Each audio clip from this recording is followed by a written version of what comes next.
Pelayanan tak selamanya harus melakukan tindakan besar, tapi terhubung dengan umat melalui hal-hal kecil yang dilakukan dengan cinta dan ketulusan menjadi berkat yang menumbuhkan iman dan membawa perubahan positif bagi umat.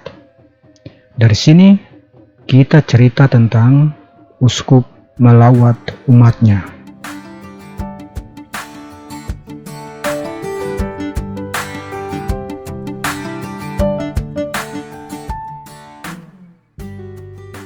Agats Kota Lumpur ini biasanya langganan hujan, tapi hari ini cerah. Harapan untuk memulai perjalanan di negeri 1000 sungai ini.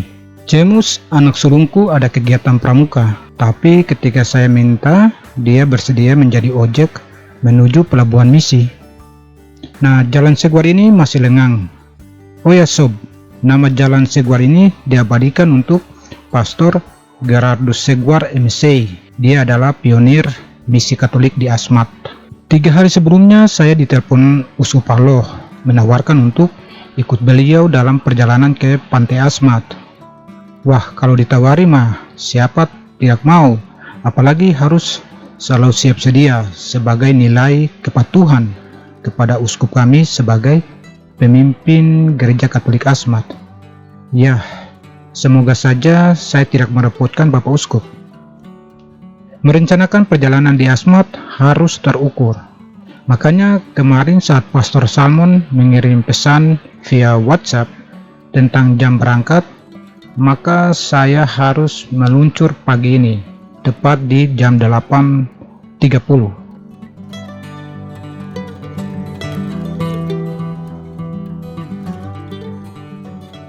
Pagi ini pelabuhan misi ramai sekali. Om Neles Maya Bubun dan Bung Edi lagi menyiapkan speedboat uskup yang akan menghantar kami. Om Alo, kepala los misi, dia juga selalu setia memastikan kesiapan armada dan bahan bakar. Pelabuhan misi, ya namanya memang demikian, karena sejak dulu memang dermaga ini khusus untuk aktivitas para pelayan Gereja Katolik Asmat. Tapi makin kesini, warga juga menggunakan pelabuhan ini untuk menambatkan dorong punya speedboat maupun longboat. Kalau sob lihat, ternyata ada para pekerja yang sedang mengangkat balok kayu besi. Setelah saya tanya, ternyata ini untuk pembangunan katedral baru. Pembangunan katedral baru kami ini sudah lama dinanti umat, dan syukurlah sekarang mulai bergerak. Ya, moga-moga 1 atau 2 tahun lagi kami umat katedral Salib Suci Agats bisa merayakan Ekaristi di gedung gereja yang baru nanti. Sebenarnya saya agak gelisah karena harusnya berangkat jam 9, ternyata sudah karet 30 menit. Rupanya tim lagi menunggu Suster Christine TMM. Dia adalah sekretaris pribadi Bapak Uskup. Setelah suster tiba dan melaporkan kesiapan logistik kepada Bapak Uskup, dan saatnya kami berangkat.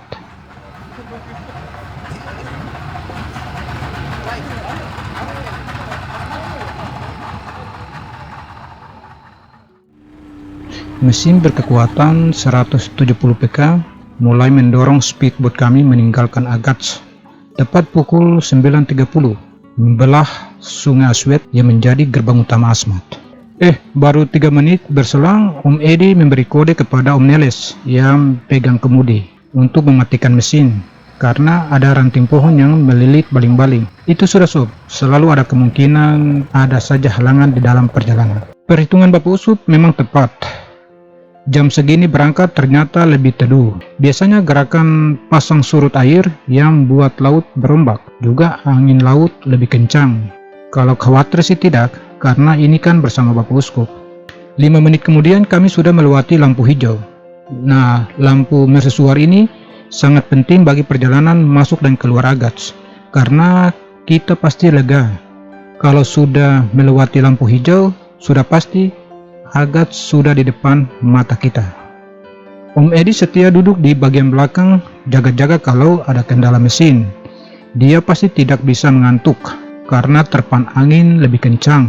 Juga disiram langsung oleh matahari. Kalau kami yang di dalam, kursi sofa yang empuk, Angin berhembus pelan dari belakang dan seperti dalam ayunan lantaran gerakan speedboat yang melintas di atas gelombang-gelombang kecil tak kuat menahan mata ini. Tak menunggu lama, Bapak Uskup, suster, dan pastor hilang dalam tidur lelap diiringi deru mesin.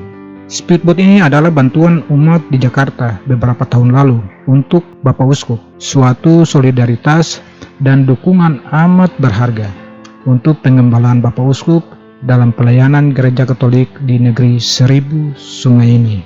Ini juga kali pertama saya naik speedboat Bapak Uskup ke arah Pantai Asmat, sehingga belum bisa menghitung waktu tempuh. Kalau normalnya sob, biasanya 4 jam dari Agats ke Bayun dengan speedboat 45 pk. Tapi 170 pk ini bikin cerita beda. Tidak lama kemudian mulai terlihat pantai pasir putih. Itulah Bayun. Ternyata kami melewatkan 2 jam perjalanan. Yang bikin semangat adalah umat yang melihat speedboat mendekat. Mereka mulai menuju pantai, masuk dalam air menuju speedboat Bapak Uskup. Bayun adalah pusat paroki Roh Kudus di tepian Laut Arafura. Sudah berganti pastor paroki yang berusaha membuat tambatan speedboat atau pelabuhan sederhana. Namun ombak dan abrasi pantai yang cepat membuat apa yang dibangun susah payah dengan biaya yang mahal menjadi tidak bisa bertahan lama. Dari garis pantai kurang lebih 100 meter, speedboat sudah kandas. Ya, risikonya semua penumpang termasuk perbekalan dan logistik lain harus turun. Orang dewasa maupun anak-anak sigap mereka mau membantu. Benny, bisa ke tidak ini? Habiskah masih? Habiskah masih? Seorang mantri, tidak tahu beliau pun nama siapa, bertubuh kekar. Dia siap untuk menggendong Bapak Uskup. Suatu pelayanan yang terbaik sekali untuk Bapak Uskup. Sejak 2002, Bapak Uskup mulai mengembalakan umat Asmat. Masa-masa awal itu pasti tidak banyak kemudahan seperti sekarang. Sudah 23 tahun Bapak Uskup melawat umatnya di berbagai pelosok. Sampai saat ini pun Bapak Uskup masih tetap punya semangat untuk terus melawat mengunjungi umat. Namun harus diakui bahwa raga tak selalu mudah. Oh ya, saya di Agats sendiri sangat jarang menemukan orang-orang tua seumuran Bapak Uskup yang tinggal di Agats, khususnya orang tua yang datang dari luar Asmat. Orang tua yang paling saya temui adalah kaum pribumi. Di usia 75 tahun ini, memikirkan aneka kesulitan perjalanan, idealnya sih Bapak Uskup tinggal saja di Agats. Lagi pula, sudah 23 tahun penuh beliau dengan setia dan penuh dedikasi mengembalakan umat Allah. Tak hanya menabur dan merawat iman umat, tapi visi misi pastoral yang memberdayakan ekonomi sosial dan bertitik tolak pada kebudayaan Asmat menjadi bagian integral dalam pengabdian Bapak Uskup. Oke, ini kita masuk dapur dari Bayun. Apa sih nama TMM Bayun sini? Suster Fedorina. Biasa dipanggil Suster Rina. Oh. Oke, terima kasih. Ini kita masuk ke ruang makan.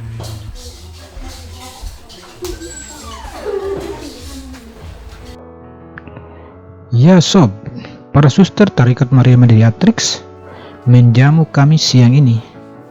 Di tempat yang jauh dari ramainya kota, tiap orang adalah saudara untuk berbagi keceriaan dan sukacita. Makan bersama adalah momen terbaik untuk merajut kebersamaan dan berbagi aneka cerita.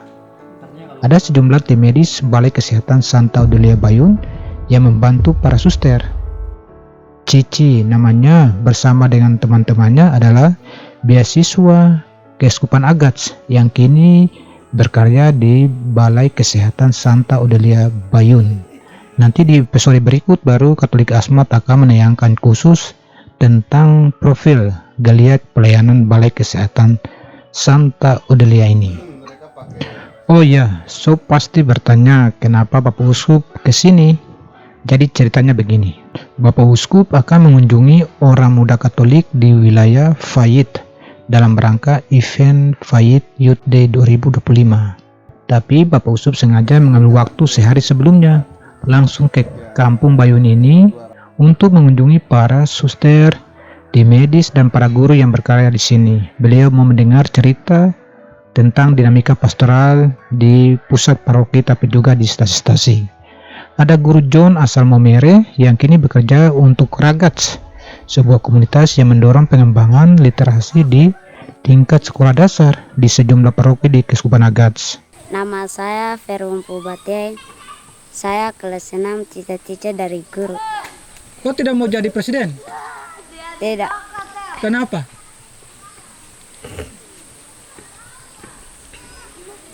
Tidak mau keluar dari kampung? Guru John berbagi cerita tentang potensi pengembangan literasi. Anak-anak di sini bisa Bapak Uskup. Dalam beberapa kali pertemuan, mereka sangat cepat memahami materi yang disampaikan, dan saya sangat bersemangat karena perkembangan literasi mereka. Sharing Guru John yang baru 5 bulan datang dari Momere dan berkarya di Bayun ini. Meski dengan berbagai obat yang harus diminum tiap hari, Bapak Uskup tetap bersemangat melakukan perjalanan ke pelosok-pelosok untuk menyapa dan meneguhkan umat. Sebuah perjumpaan yang penuh berkat, yang menumbuhkan iman dan membawa perubahan positif bagi umat. Jelang sore, waktu terbaik untuk menikmati sunset. Inilah bonus perjalanan ke Bayun. Ya sob, tak perlu pikir yang aneh-aneh, entah pekerjaan atau mimpi masa depan atau apalah. Yang penting kita nikmati suasana saat ini di kampung kecil dengan lanskap yang luar biasa ini. Seperti kita ada waktu untuk buka mata dan bekerja. Demikian pun alam ini. Menikmati sunset ini yang ada hanyalah ketakjuban atas lukisan sang seniman agung di ujung cakrawala Laut Arafura sana. Oke, baik sob, kita tutup dulu cerita kita. Saya harus mengumpulkan kembali tenaga untuk berbagi cerita kepada sobat tentang lawatan uskup ke negeri Fayette, memotivasi orang muda Katolik dalam event Fayette Youth Day 2025. Dormom, ayo tuh.